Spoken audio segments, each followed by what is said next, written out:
سڵاوتان لەبێت بینەرانی بەڕێز بە بۆنەی نزیکبوونەوە لە 25 نوامبر ڕۆژی جیهانی بەرەنگاربوونەوەی توندوتیژی دژ بە ژنان لێرەدا لە ئستودیۆی تەلەڤیزیۆنی ڕۆژهەڵات بەنامەیەکی تایبەتتان پێشکەش دەکەین. زۆر بەڕێز سەرگۆڵ میرزایی یەکێک لە ئەندامانی دەستەی بەڕێوەبەری کۆمەڵی ژنانی ڕۆژهەڵات لە ئستودیۆ لەگەڵمانە. زۆر بەخێربێیت سەرگۆڵ خانم. سەرەتا ئەمانەوێتەوە بزانین کە ئەو توندوتیژیانەی کە ڕوبەڕووی ژنان دەبێتەوە لە کوردستانی ڕۆژهەڵات زۆرتر چ جۆر توندوتیژی هەیەکن؟ سپاس بۆم دەرفەتە. دیارە توندوتیژی دژ بە ژنان هەموو ژنان دەگرێتەوە. پرسێکی جیهانی و توندوتیژی بەرامبەر بە ژنان جیاکراوە نییە بەڕاستی، بەڵام دیارە ئەو نەتەوانە کە بندەستن لەبەر نەتەوەی بندەست بوونیان زۆرتر توندوتیژی بەرامبەر یانەکرێ. ئەویش بە چەمانە؟ بۆ مانایە کە ئەو حاڵەتانەی کە لەسەر نەتەوە بندەستەکان ئەزاڵە وەک حاڵەتی سیاسی و حاڵەتی یاسایی و حاڵەتی کۆمەڵایەتی زۆرتر و زەقتر و ناشرینتر ڕوبەڕووی ژنانی نەتەوە بندەستەکان دەبێتەوە. ئەگەر ئێمە گەرەکمان بێت لەسەر توندوتیژی قسە بکەین، دیارە توندوتیژی تەنیا بەرامبەر بە ژنان نییە. لای ئێمە مەبەستان کوردستانی ڕۆژهەڵاتی یا باسی جیهانیەکەیەکن کە توندوتیژی تایبەت بە ژنان نییە و تایبەت بە پیاوانی شەگرێتەوە. لە هەموو جیهانە ئەوە ڕاستیەکە، بەڵام بۆ ئێمە وەک نەتەوەی کورد هەم ژنان و هەم پیاوانمان بەڕاستی ڕوبەڕووی توندوتیژی دەبنەوە. ئەویش لەبەر ئەوەی کە نەتەوەی بندەستن و دەوڵەت و قانون و یاسای تایبەت بە خۆیان نییە. یاسا و قانون و ئەو شتانەی کە ئەبێ ئەو خەڵکەی ئێمە وەکو کورد بەپێ ئەو بنەمانە هەڵسوکەوت بکەن، حتا ژیانی شخصی بکەن لەلایەن داگیرکەرانە و بەسەریانە دەسەپێت و بەداخەوە زۆرتریان وەکو توندوتیژی بەرامبەریان هەیە. ئەمە لەلایەکەوە ئەوەیە کە هەڵاوەردنی نەتەوەیی یەکێک لەو کێشانەیە کە لە کوردستانی ڕۆژهەڵات ئەبێتە هۆکارێک بۆ ئەوەی کە توندوتیژی بەرامبەر بە ژنان نەتەنها ژنان پیاوانیش بکرێت. ئەو توندوتیژیە کۆمەڵایەتیانە، ئەو توندوتیژە بنەماڵەیانە کە ئێمە ڕۆژانە لە هەواڵەکان ئایبیسین بەردەوام ئەیبینین کە ژنێک لە فڵان شار خۆی کوشت، ژنێک لە فڵان شار خۆی سووتاند، ئاماری تەلاق لە شارەکانی ڕۆژهەڵاتی کوردستان چۆتە سەرەوە. هەموو ئەمانە هۆکارهایەکن بۆ ئەوەی کە توندوتیژی بەرامبەر بە ژنان ڕێژەکەی بچێتە سەرەوە. ئەو هۆکارە کۆمەڵایەتیانەی کە ئەبێتە هۆکارێک بۆ ئەوەی کە توندوتیژی بەرامبەر بە ژنان بکرێت چێ هۆکارایەکن کامانن؟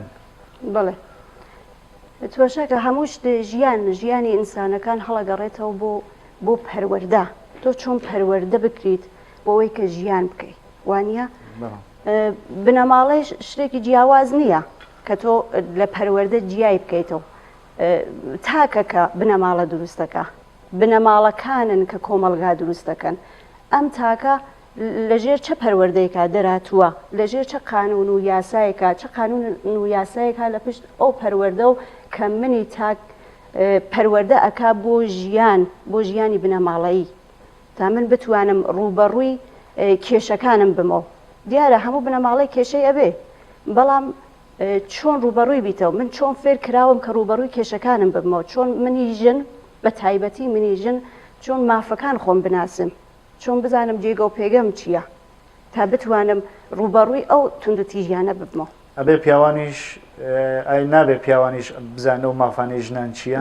ژنانە بێ خۆیان بزانە. بەڵێ من ئاماژەم پێ کرد پەروەردەی نادروست بەداخەوە کۆمەلگایەکی ناتەندروست دروستەکە. بنەماڵەیەکی ناتەندروستیش لەو کۆمەلگا دروست دەبێ. بەداخەوە زۆربەی خەڵکەکان پێیان وایە کێشەی ژنان بەس تایبەتە بە ژنان، وان نییە. کێشەی ژنان کێشەیەکی گشتیە.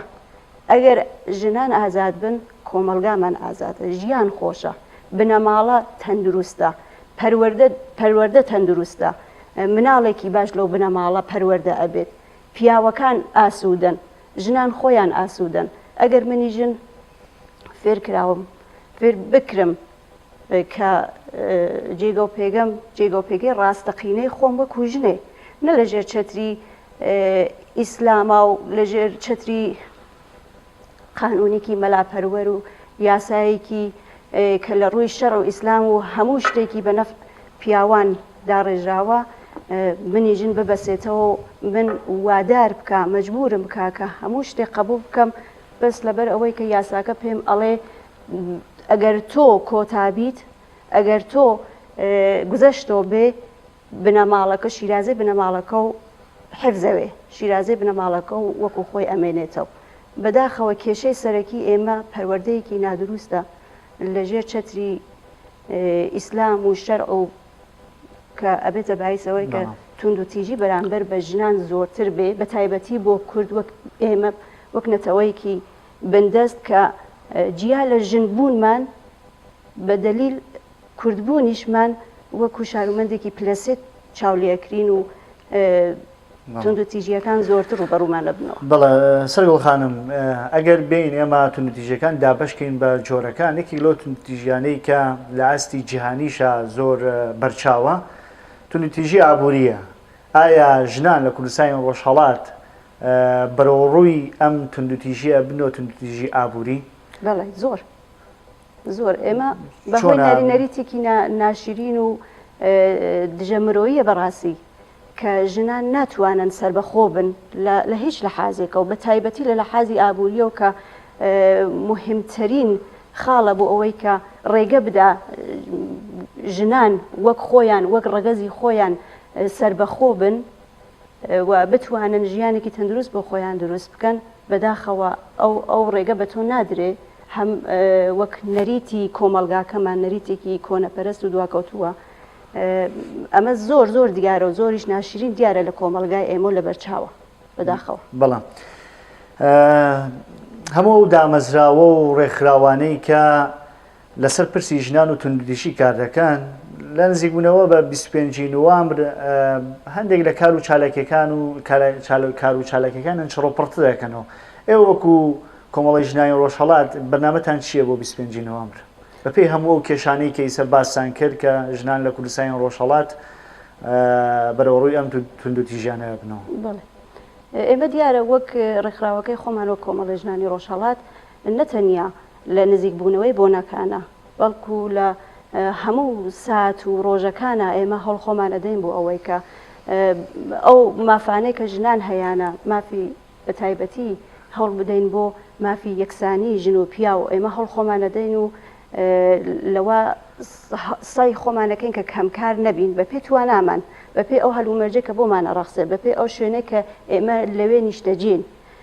بەڵام وەک کۆمەڵی ژنانی ڕۆژهەڵات بە پێی مێژووی چەند ساڵەی خۆی کە لەم بوارەدا کاری کردووە و هەموو ساڵێک بۆ بۆنەکان بە تایبەتی 25 نوامبر ئێمە هەوڵمان ئەوەیە کە ئەکسیۆن ڕێبخەین ئێمە هەڵمان ئەوەیە کە کۆبوونەوەی گشتی بکەین هەڵمان ئەوەیە کە زۆرتر و چڕوپڕتر لەسەر ژنان بەگشتی کار بکەین بۆ ئەوەی کە ئاستی زانیاری و زانستیان بەرزتر بکەینەوە تا مافە ڕاستەقینەکان خۆیان بناسێن و دەنگەکانیشیان لە ڕێگەی خۆمانەوە بگەینین بە شوێنەکە ئەو شوێنانەی کە ئەبێ کاریان بۆ بکرێ ئەبێ ئەو دەنگانە بۆ شوێنانە بگەی ئێمە هەڵمان داوە ئەو پردە بین و لەسەر هەوڵەکان خۆشمان بەردەوان.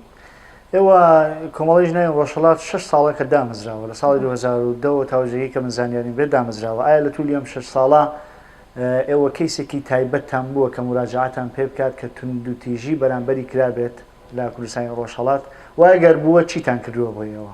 بەڵێ بوومانە ئێمە دیارە وەک جێگە و پێگەی ڕێکخراوەیی خۆمان و ئەو چالاکیە کە ئێمە هەمانە زۆرتر لەسەر کێشە سیاسیەکان ئێمە ئیشەکەین بەڵام هەمانە کە کەیسیشمان هەیە کە کەیسی تاکی بووە و لەسەر توندوتیژی حتا خێزانی کۆمەڵایەتی ڕوویان تێمان کردووە ئێمە بە پێ توانای خۆمان داڵدەمان داوە هاوکاریمان کردووە ئیمکاناتمان بۆی فراهەم کردووە لەسەر زانیاری و زانستی ئەو کەسە کارمان کردووە و ڕۆشنترمان کردووە سە و توانیمانە لە حەتوانەی خۆمانە کارکەین لەسەر ئەو کەیسانە و بوومانە ڕویان تێمان کردووە.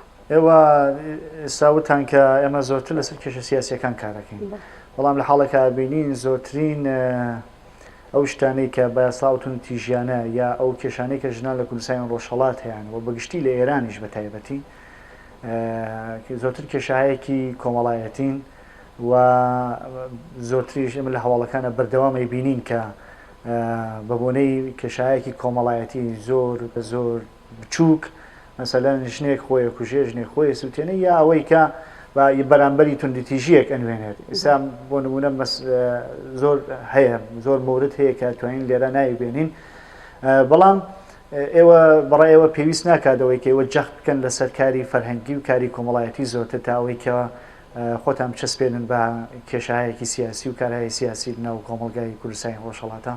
بەڵێ ئەو قسە زۆر ڕاستە.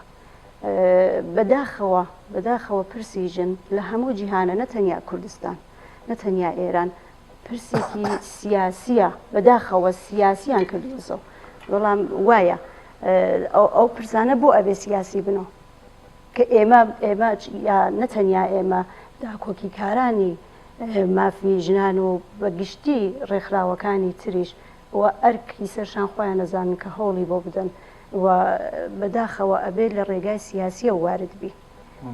ڕاستیەکەی ئەوەیە کە بڵێ کێشەکە ئەبێ لە بنەڕەتا کێشەیەکی فەرهەنگی بێ، کێشەیەکی کۆمەڵایەتی بێ و تۆ وەکو کێشەیەکی کۆمەڵایەتی و فەرهەنگی چاوی لێ بکەیت. بەڵام ئەو هەوڵانە دیارە هەوڵەکان سەتحیە، هەرچی هەوڵ بێ لەو بوارەدا چۆن کێشەکە لە بنەڕەتە و سیاسی کراوەسە و هەوڵەکان نەتیجەیەکی ئەو توێ ناوێ بۆ ئێمە. مەسەلەن ئەگەر برایەک یا باوکێک لەناو بنەماڵەیەک باشە توندوتیژی بنوێنێ بەرامبەر بە خوشکەکەی بەرامبەر بە نازانم یەکێک لە ئەندامانی بنەماڵەکەی یا بەرامبەر بە ژنەکەی، ئەمە کوێی سیاسیە؟ ئەمە هەڵەگەڕێتەوە بۆ نەبوونی یاسا.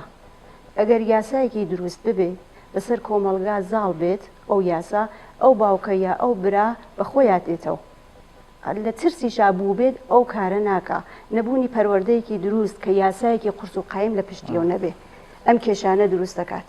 بەڵام ئایا ژنان لە ئێران و لە کوردستانی ڕۆژهەڵات توانیویانە خۆیان کاریگەریەکی ئەو تویان بێت کە ڕێژەی توندوتیژیەکان بەرامبەر بە خۆیان لە ئاستی کۆمەلگادا کەم بکرێتەوە؟ ژنان وەک ژنانی ڕۆژهەڵات ئەوەی کە ئێمە زانیاریمان بێت و ئەوەی کە ئەو ئامارانە کە تێتەوە بەردەستی ئێمە 100% هەوڵی خۆیانە دەن و هەوڵی خۆیان داوە و بەردەوامیشە بن تا حدودێکیش توانی ویانە. دەستکەوتە عەمەڵیەکان چی بوو؟ ئەوانەی کە بنیان بیبینێت چییە؟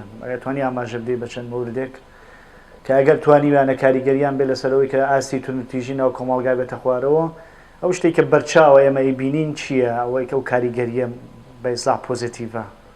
ئەزانی چۆنەخۆ ناتوانی تۆ 100% کەیسێکی یا ئاماژە بە شتێکی ڕوون و بەرچاو بکەیت، چۆن ناهێڵن کە لە بەرچاو بێت ئەو حرەکەتانە ئەو کارانە ئەو شارەکیانە بەرچاوەکو کۆمەڵی ژنانی ڕۆژهەڵات.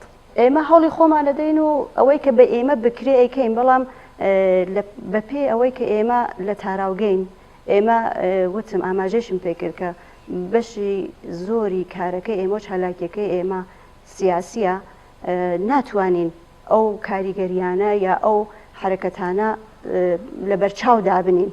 بەداخەوە دووباراڵێمەوە کە ئەمە دیارە ئەوە ئەخاتە ناو مێشک و زەهنی خەڵکەکان کە کەمکاری هەیە لەم وەسەتا کە نا لە ڕاستیا وان نییە، هەوڵەکان بەردەوامە، کاریگەریەکانیش هەیە، بەڵام ئەو جۆرێک ئاماژەم پێکرد بە پێ هەلومەرجی ئێمە، بە پێ تاراوگەنشینی ئێمە، بە پێ باری سیاسیەکەی ئێمە و ناتوانانی زۆر شت ڕوون و ئاشکرا ئاماژە پێ بکەین. زۆر سپاس بۆ بەشداریت سەرگوڵ خانم، سپاس بۆ ئێوە بینەرانی بەڕێزیش کە تا ئێستا هاوڕێمان بوون. ماڵاوە.